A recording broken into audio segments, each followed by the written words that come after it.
ഈ ദ്വാദശി ദിവസം ഗുരുവായൂർ ക്ഷേത്രത്തിൽ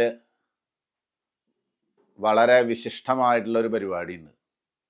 എന്താ വെച്ചാൽ ദ്വാദശി പണസമർപ്പണം എന്ന് പറയും.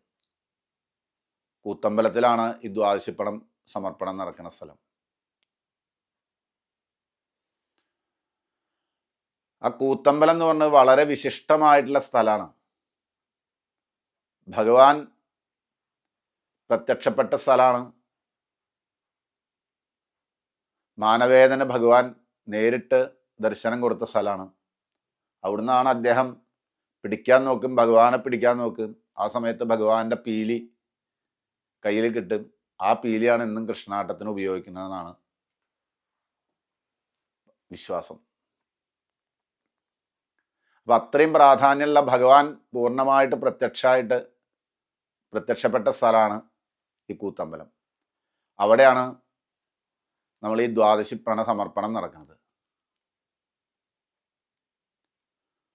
ശുഗപുരം, പെരുവനം, ഇരിങ്ങാലക്കുട ഇങ്ങനെ 3 ഗ്രാമങ്ങളിൽപ്പെട്ട വേദങ്ങളിൽ അഗ്രഗണ്യന്മാരായിട്ടുള്ള ആൾക്കാരാണ് ഇതിൽ പങ്കെടുക്കുന്നത്. യാഗങ്ങളിലും ഇതൊക്കെ നടത്തിയിട്ടുള്ള ആൾക്കാരാണ് ഇതിൽ പങ്കെടുക്കുന്ന ആൾക്കാർ.